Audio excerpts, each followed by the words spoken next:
When we talk about like the changing rooms debate is a perfect example of this. The conversation around why should I as a female be forced to get changed in front of a male? I've got no interest in how someone views their own gender. Right, so I ask you again, why should I as a biological female be forced to share and get undressed in front of a biological male? Most of you, by the way, will be fed up with the whole discussion, going, oh, what you're doing is talking about this issue again. Move on. I hear ya. If it were only that simple.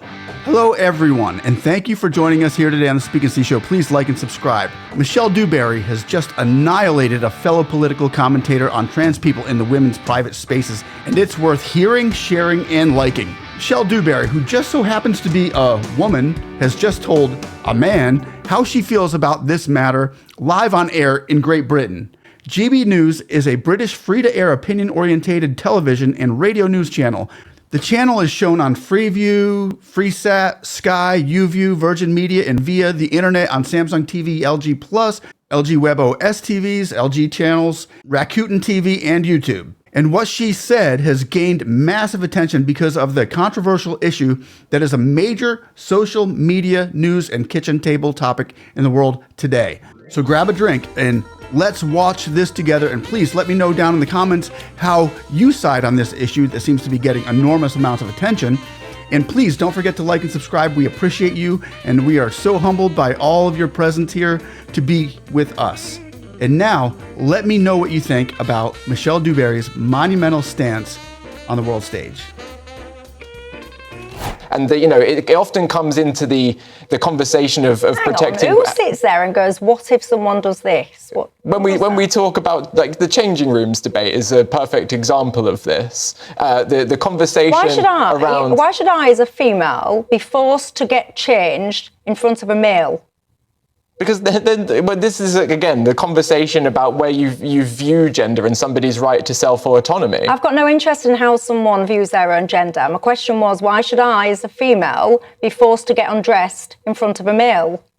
But if we're referring to a trans woman, then that is a woman. No, a trans woman is a biological male. So I'm asking you again, why should I, as a female, be forced to get undressed in front of a biological male?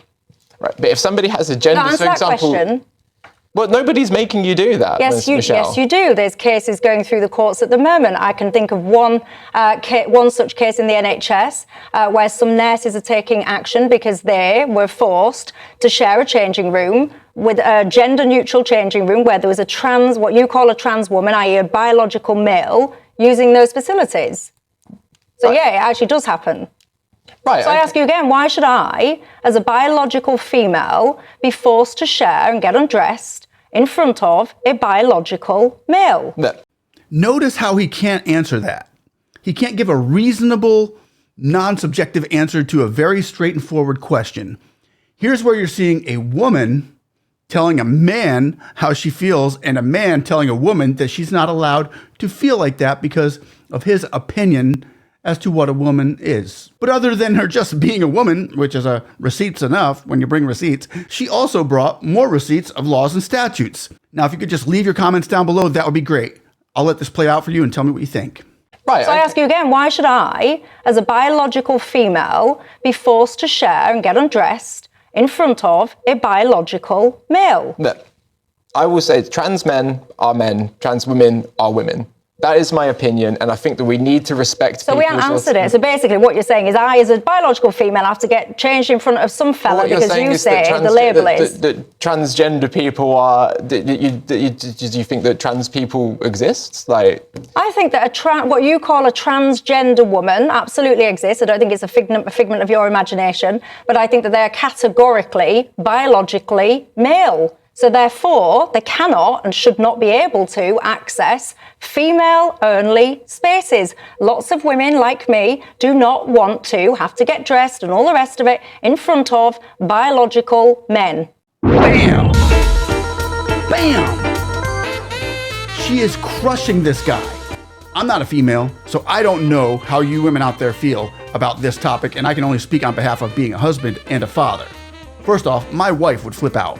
if a biological man was using the ladies' room alongside while she was taking care of business. And please don't do this while the husband is around, because that could create a scene. And I can't say what I would do here, but I'm just saying it would get ugly if this happened on the watch of a husband who really didn't particularly like what he was seeing. My daughter, my little girl, would take matters into her own. I'll just stop. I'll just let y'all finish watching this, and you tell me how you feel. You might think differently about it than I do. And I'd like to hear from the women by women. By women, I mean biological females watching this, because this is more your territory than mine. And your view matters more than mine and more than his. And with that said, let's just continue. Lots of women like me do not want to have to get dressed and all the rest of it in front of biological men. This is not a controversial view. We have single-sex spaces for a reason. We have an epidemic of male violence against women and girls. We fought hard to get our single-sex spaces. We deserve those single-sex spaces. Those single-sex spaces are often responsible for keeping us safe. And many of us, and there's women that will disagree with me, and I respect that, but many of us do not want biological men in our spaces, our private single-sex spaces, and nor should we have to have them there just in order to satisfy other people's descriptions. Right, well, I suppose we're going to have to agree to disagree there, Michelle, but what but we always have to agree to disagree, but it's not you that then has to get changed in front of a man. Right, but you would, because you're in that man's changing room, but you get what I mean. It's not you that has to then get naked and get changed and get undressed in front of someone of the opposite biological sex against your will. It's always us women that have to suck it up. Okay, and a lot of us, by the way, are fed up with it, quite frankly. Are you or not? Lots of you, by the way, will be fed up with the whole discussion, going, oh, what you're doing is talking about this issue again. Move on. I hear you, and I am going to move on. But can we move on? Honestly, can we just move on? If you really think about it, people of certain faiths can't move on because this will never be accepted in their world as acceptable. People of certain cultures can't and won't accept this lifestyle, or they can't even wrap their minds around this as being a societal norm. And those males who think they're females and females who think they're males can't move on because society won't let them. My faith is strictly against this sort of behavior, and I see it as an immoral and ungodly thing. But we have to realize that when it comes to politics, the government judiciary isn't going to open up the Bible and say what's acceptable or not. They're opening up the laws and statutes. So I get it, and that's fine. Most of the good citizens of the world will abide by the law.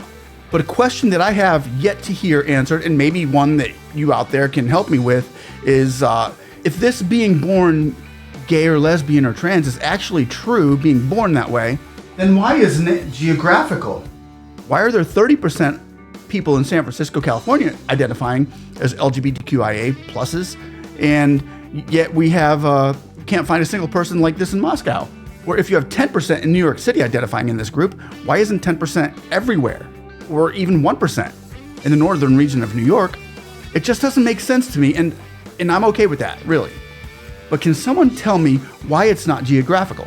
That was just a question I had. Maybe you can answer it for me. I'm hoping that somebody out there will give me a legitimate reason why it's not geographical. Do you think Michelle Dewberry made some good points here? I think she did, but I think the best point she made was at the end. It's time to move on. So I'll see you later. I'm out. Christ is King. One love.